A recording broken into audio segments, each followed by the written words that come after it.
Greetings and salutations. Today I want to deal with one of the toughest subjects in our society, the one that nobody wants to touch. Who is it that destroyed the hearts, minds, and souls of our children? Who destroyed the hearts, minds, and souls of our children? Okay. Now, back in the 1950s, only about 1% of the people reaching the age of 30 had ever seriously contemplated suicide. Today, 90% of the people who reach age 20 have seriously considered committing suicide. In fact, of all the young people I know, and I know quite a few, all of them have contemplated suicide at one time or another. Most of them have attempted it at one time or another, and some of them were successful. Now, how can we go from 1% of the population at age 30 having thought about such things to 90% by age 20? What happened? What changed? Why is it that the lives of young people are so completely empty? Now, some people say, oh, they're just spoiled. You know, we spend money galore on them, we give them everything they want. Well, trying to buy love instead of giving love doesn't solve anything. It makes the problem worse. I think we understand that on a heart level, and we need to own that. If we don't talk to our kids, if we don't hear what our kids are trying to share with us, if we leave it to the school system to raise our kids, what does that even mean? The school system. Okay. Have you ever heard of nihilism? Okay. Nihilism is a philosophy built into the curriculum of all the academic structures in our society. Okay. Nihilism. Nihilism, the idea that nothing meaningful exists. There is no connection between human beings and nature. There is no such thing as spirituality. There is no connection with God. In fact, there is no God. There's no connection between one person and another, and they even go so far as to say there's really no such thing as love. It's a chemical reaction in the brain which can be explained through science. Nihilism. Nihilism is built into every part of the curriculum. If you're leaving it up to the school system to raise your kids, what meaning are they going to have in life? Now, I'm not just blaming the school system. If you look at society and you try to find meaning in society, are you going to find it? Have you found meaning in society? Now, I do a video called The Sex Talk. The parent should be the one to give it. I talk about why it's important for parents to talk to their kids about all important things, and particularly that one. But I don't know one kid, I've never met one kid who actually received a sex talk from a parent. Parents leave it up to the school system. Oh, the government knows how to raise our kids better than we do. We'll leave it up to the government to raise our kids. So we wonder, why is it that so many of our kids are committing suicide? Why is it that so many of our kids are turning to hard drugs to try and kill the pain of the emptiness of life? Well, let's talk about that. I know it's a painful subject. I know you don't want to hear about it. I don't want to talk about it, but it has to be done. Let's first of all talk about addiction. Okay, what happens? Let's say you have a cocaine addiction. Okay. You take cocaine, it gives you artificial joy, right? It gives you artificial joy. But what happens is, because you're abusing your endorphins, your body stops producing endorphins naturally. Suddenly, you can't get any joy in natural ways. You can only get the artificial joy. And now you got to take 4 times as much of the cocaine because you've built up a tolerance. You got no joy at all in your life. You're taking cocaine like there's no tomorrow, and the cocaine's not even working for you. It's giving you half the artificial joy, a quarter of the artificial joy. That's a dead-end road. That leads to no joy at all. Okay, well, how does that relate to all other addictions? Well, it's the same idea. Whatever you're abusing, you erode. Now, in sexual addiction, which was so prominent today, in sexual addiction, you're having an artificial bonding. Okay, you're abusing the bonding mechanism. You get this artificial bond. Yeah, at first it's great. Wow, I'm bonding with everybody. Oh, this is great. And then suddenly it's half as good, so you increase the amount of it. And suddenly it's not that great, but you're doing it all the time. It's all consuming. Now there's a side effect to that, and this is crucial. This is the number one point I want to get across. There's a side effect to that. When you so abuse your body and mind, your heart, mind, and soul's ability to bond with somebody else, it doesn't just make it impossible to maintain a long-term relationship. It affects all the bonds in your life. Now, a bond is the basis of a relationship. If you lose the ability to bond, if you lose the bonds that you already have, suddenly family, childhood friends, if those bonds erode and those relationships disappear, we are social beings. Humans are social beings. All the emotional sustenance we're ever going to get in our lives comes from relationships. Our emotional sustenance comes from relationships. When we lose the ability to bond, when we lose all the bonds we have, and we all know people like this. We all know people who've lost the ability to bond. They don't have one relationship. They've been married a few times, they've had kids, but no bond, no relationships, no friends, no nothing. They've got no emotional sustenance in their lives. Now, you might have noticed sex addiction, drug addiction, highly prominent amongst young people, and they tend to go together. Now, you'll say, well, there's a lot of young people that have never had sex, never done drugs. Why do they feel so empty? Well, I'll tell you why. Let's say you've stayed away from the sex, you've stayed away from the drugs, you don't have any addictions at all, you're basically a healthy person. Okay, you still have the ability to bond. Who are you going to bond with? Who are you going to bond with if all the people in your life have lost their ability to bond? If all the people you know at school have lost the ability to bond, who are you going to bond with? Well, there's nobody to bond with. You can try. You can try to make friends with somebody who has no ability to bond. It might last 2 weeks. You're going to get hurt. You do that 10 times and you're going to feel pretty damned empty, I'll tell you that. If you've tried to have a long-term relationship and you find it just doesn't exist anymore, I don't know why. Why have people become so superficial? What, have they lost the ability to bond? Well, apparently so. So you can abuse the hell out of sex and drugs, and I don't blame young people for abusing the hell out of sex and drugs.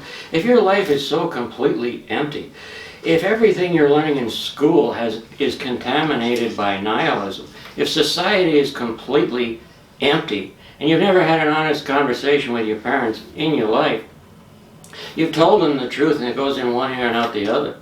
Okay, I'm going to include some videos in here. Enlightenment number 4. Part 4 talks about how to communicate with your kids, how to hear what it is that your kids are saying. The only hope for any of us is to find our way to enlightenment.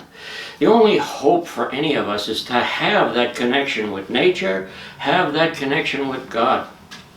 Native Americans look at the wolf. They say the wolf is God's gift to mankind. The wolf is an example. Okay, there are no orphans in a wolf community.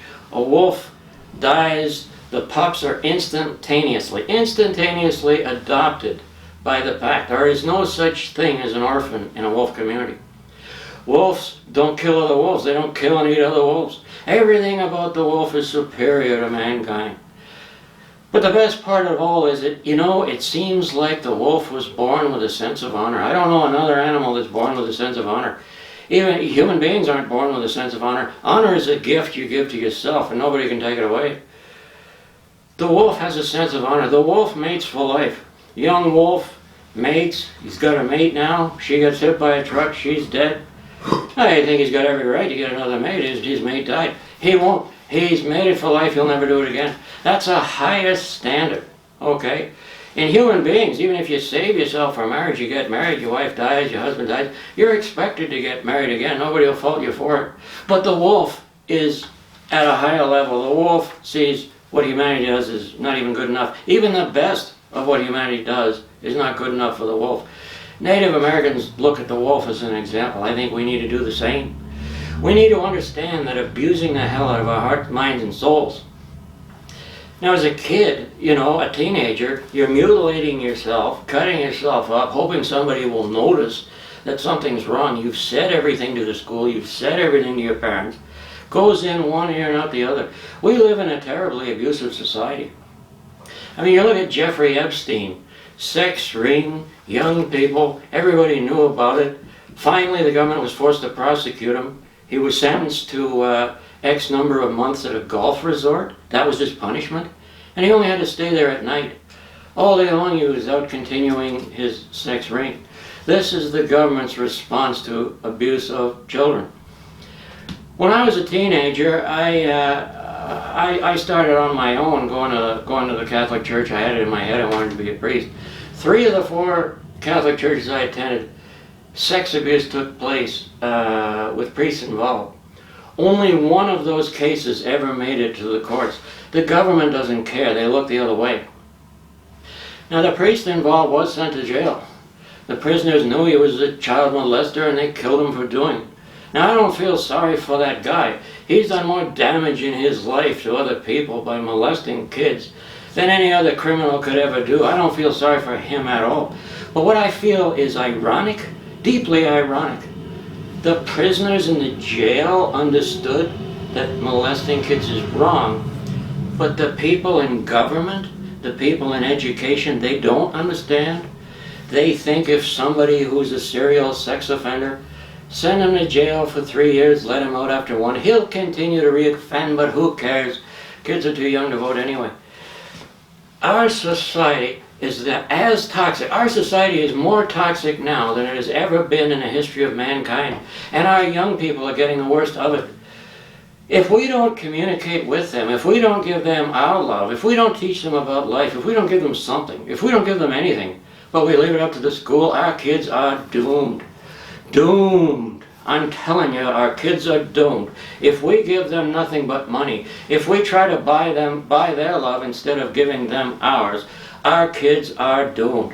Now I'm attaching an old video that I did when I first started this YouTube channel about sexual addiction and how it affects young people. The story I tell in that video is too painful, I can't tell it a second time. I'm going to stick that video on the end of this one. I'm also going to stick it down in the description. Now in the description, I'm going to include a total of 5 videos. The one I just described, which is attached to the back end of this one. I'm also including Roadmap to Enlightenment, Part 4. This explains to adults how you can truly talk to your children and hear what they mean, hear what they're all about. If we don't find our way to enlightenment, we got no hope. If we don't find our way to enlightenment, why should our kids even try to find their way? Nobody's even told them that enlightenment exists. Nobody's told them about the truth. They go to school and they find out there's no such thing as a connection between human beings. There's no such thing as a connection between a human being and nature, a human being and spirituality. This nihilism will kill your kid if you don't intervene and give your kids some real values. You've got to teach your kid how to connect to nature, to other people, to God. You've got to give your kid some values. Best way to do that, find your way to enlightenment. Your kid will see you do it and do the same. That is my suggestion to you. Roadmap to Enlightenment, Part 4. You should watch all 4 parts. I've also included the sex talk. I give a sex talk in it. I explain to parents how you can talk to your kids about sex and why you shouldn't leave it up to the schools. I include honor and dignity. What is a good woman? Why is dignity the foundation of a good woman? Honor is the foundation of a man.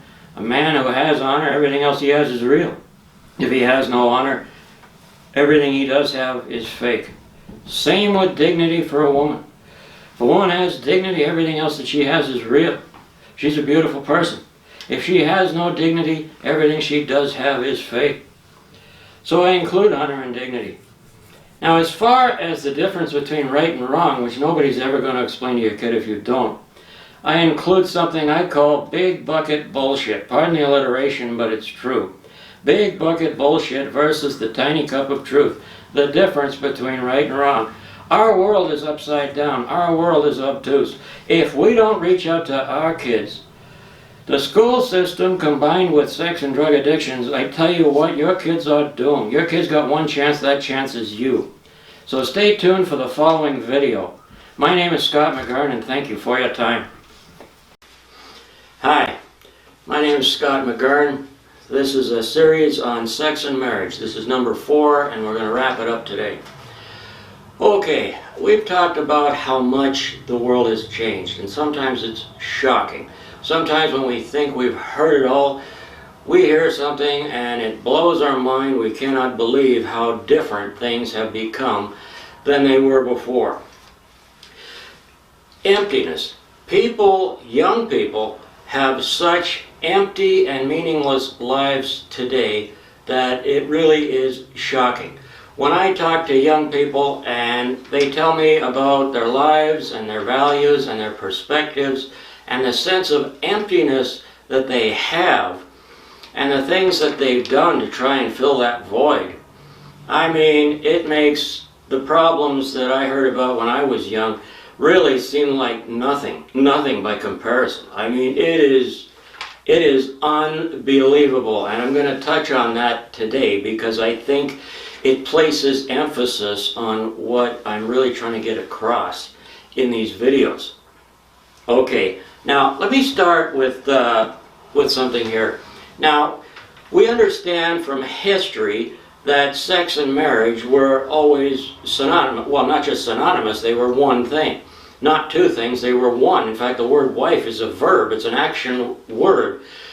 As graphic as that is, we've got to be honest, right? So, if one person has sex with another person, does that create an emotional connection? Many people say, oh no, not at all. But in reality, it does. Whether it's marriage, whether it's a monogamous relationship, whether it's a one-night stand, there's a connection there, and if and when that person walks away and disappears or betrays you or whatever else you might call it, it gives us a sense of loss. We were trying to have a relationship, we don't have the relationship, and another piece of our heart is gone. It's gone away with that person. We have very little left of our hearts, and another piece of it's gone now.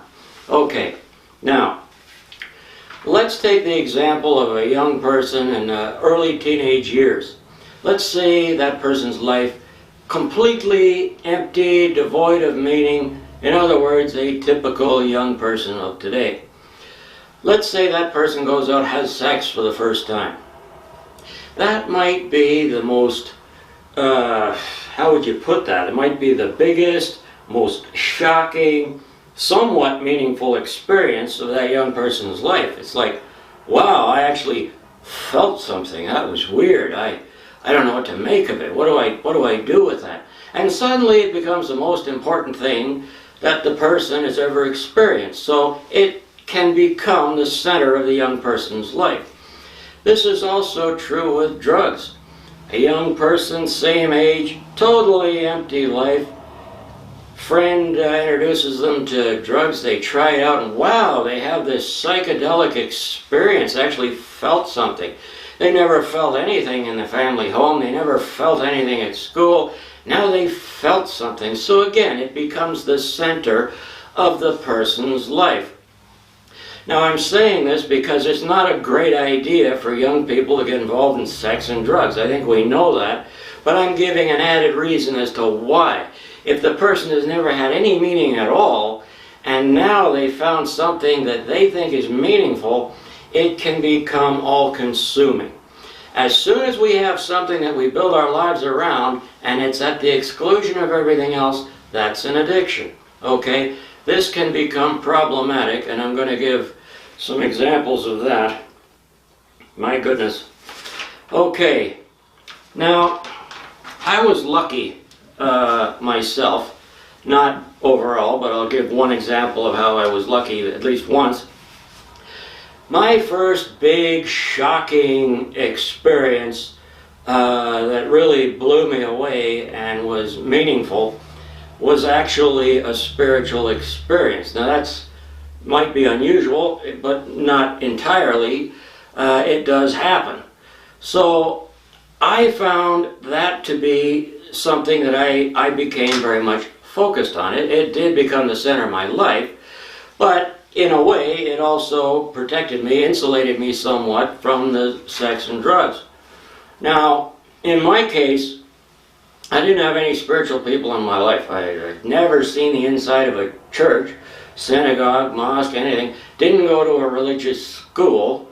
Didn't really know anything, but I was 12 years old at the time, and I had all of this conflicting information from society. On the one hand, if it feels good, do it. On the other hand, there's a God and he says sex is wrong. Well, that doesn't make sense. If there's a God and he created sex and now he's saying it's wrong, there's something missing here.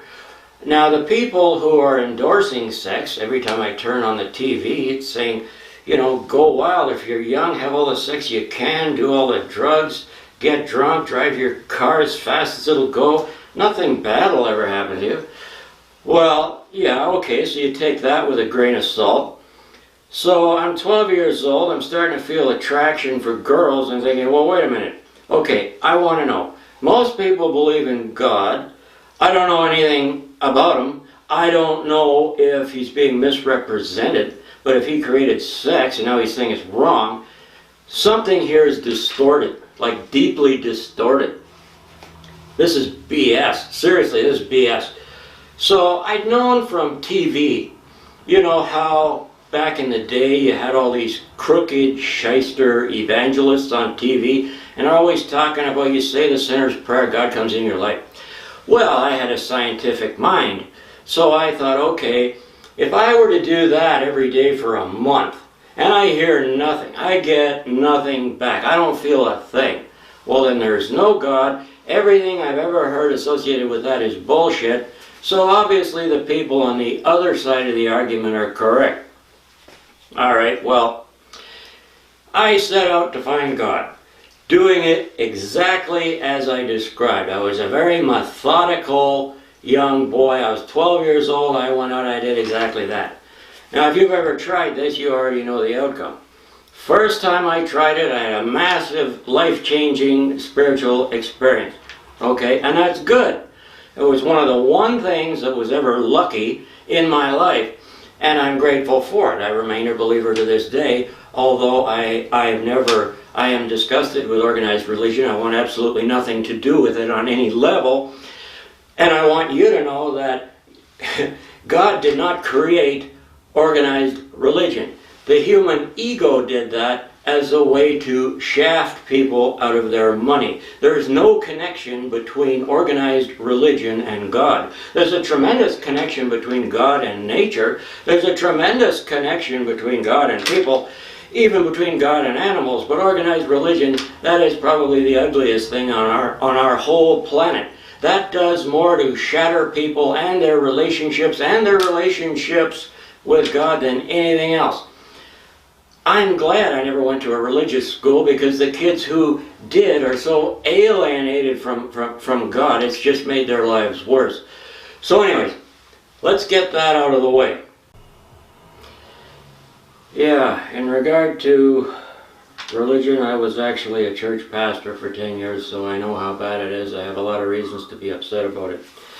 Anyway, I want to talk to you more about the effects on young people. This brief story is going to be kind of hard to describe because it was painful.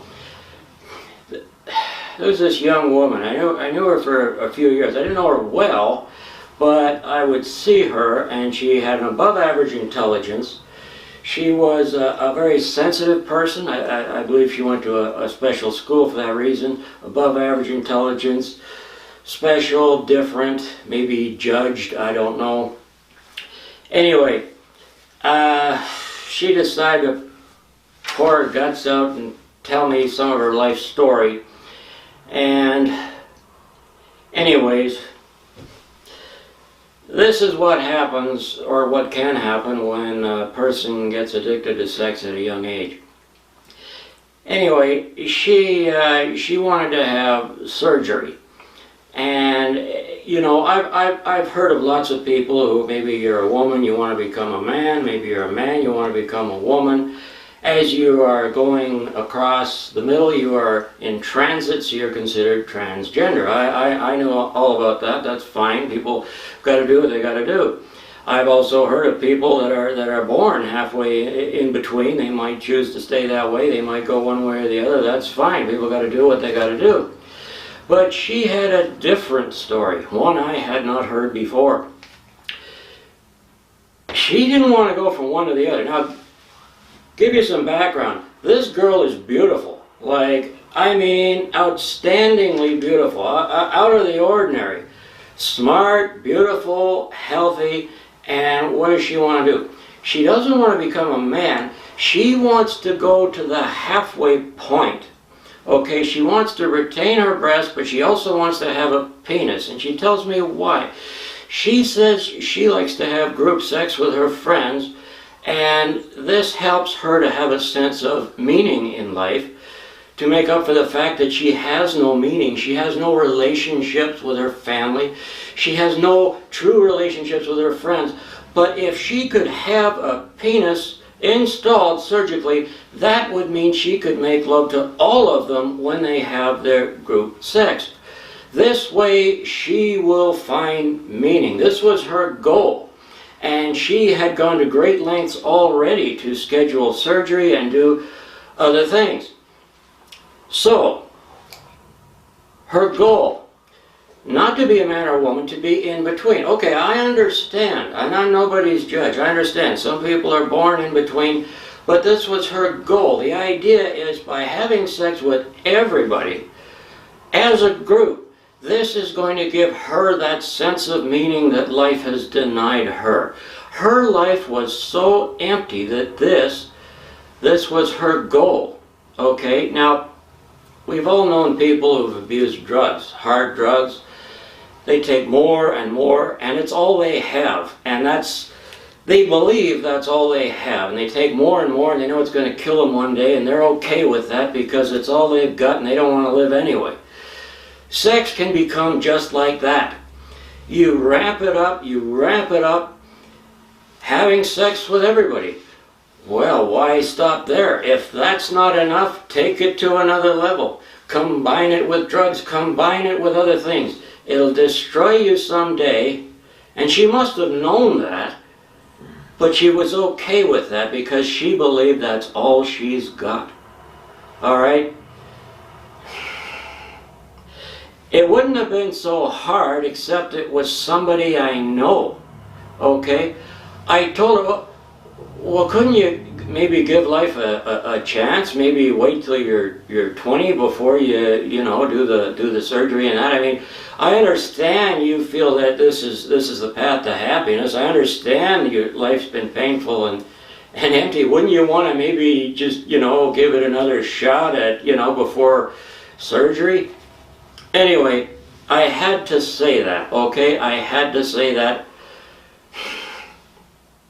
When I was a kid, all right, there was a school, an elementary school, all right. There was this house, and the balcony was facing the school. There was a woman in her 20s, lived in the house. She had this great big black Labrador dog, and kids would play in the schoolyard. And they'd be looking because this woman and her dog, it was like a running joke amongst the kids because she would be out there on her balcony with the dog and she'd be having sex with the dog on her balcony. Now, I was a kid at the time and I knew this was weird, but everybody's laughing about it, and I confess I was laughing too. That was the damnedest, weirdest thing I ever seen in my whole life. Looking back on that now, and by the way, this was a regular occurrence. This went on for a couple of years, You'd think somebody would have called the cops, but people are surrounded by abuse all the time and they choose not to see it. Some do, but very few. But that's not the point. The point is, that woman and her dog, I think, I'm not judging by saying that is a bit of a distorted life. We are living in a nightmare. People are living distorted lives, okay? Whether it's a sex addiction, a drug addiction, gambling addiction, there's every kind of addiction. What is it we can do for young people? Now, I know a parent can't give what they don't have. And we don't have what we didn't receive, okay? But when it comes to children, when it comes to young people, if we don't have, maybe we can go out and get some help. Maybe we can find what we need so that we can give something to the kids. If a person has no sense of self, no sense of spirituality, no sense of anything, maybe give your kids some sense of social responsibility, social conscience, social activism. Maybe, you know, if you show the child that one person can make a difference, maybe if you can show the child that meaning is something we can actually create. It doesn't have to be impossible. We don't have to give up on life completely. We do not. We don't have to sacrifice ourselves physically, whether it's through drugs or whether it's through meaningless gratification. Because every time we have one of these sexual encounters that's meaningless, the other person disappears, a part of our heart disappears too. Now, how do you go through life without a relationship? Well, you can't, okay? I think it's impossible. Now, I was watching a documentary a few years ago. It was in Africa, and there was some kind of a big flood. People got killed, animals got wiped out, and there was this baby rhinoceros, and I recall it was a giant turtle. And somehow, out of survival, they bonded with each other, became friends, and they were helping each other to survive. Now, years went by. They stayed friends. Okay? A rhinoceros and a turtle had developed a true friendship. Now, what's a true friendship? A true friendship is true love. Okay? Any religion, any spirituality, any teaching will come around back to the fact that friendship is really the highest of all relationships. A true friendship is higher than marriage. It's the most beautiful thing. Here they weren't doing drugs together. The rhinoceros and the turtle were not doing drugs. The rhinoceros and the turtle were not having sex. They were friends. They were helping each other to get through life. Maybe the rhinoceros never found another rhinoceros in his life to be friends with, but his friend was a turtle. He had a relationship that gave meaning to his life. He was protecting, helping his friend. That gave him a sense of purpose. Their lives did not mean nothing at all. It meant something, okay? We can choose to be the kind of true friend to somebody else that we are looking for as a friend to us. We can't say, well, I had a bunch of friends when I lived in that other city, but I got a job opportunity and I came here. Okay, that's a choice, all right?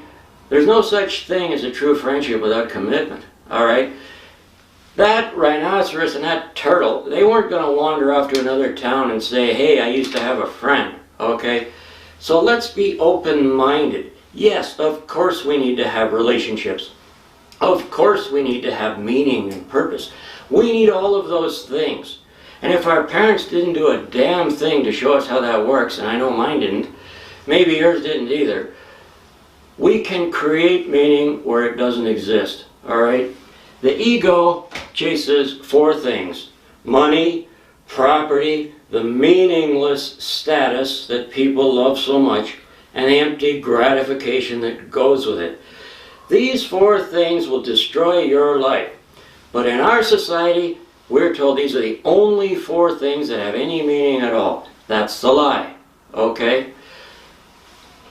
In the last video, we talked about that, okay? We need to find meaning. We need to find purpose.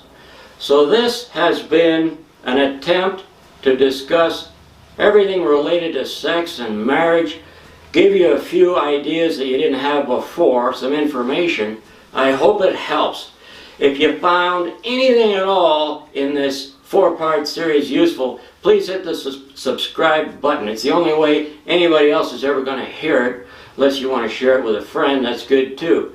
My name is Scott McGurn. I'm glad to have shared this with you. It's an awful thing to have to talk about, but it needs to be done. We need to have open dialogue about how to deal with the catastrophe that society has become. How can we find happiness in our lives? I hope you do. I'm trying to do the same. Thank you for your time.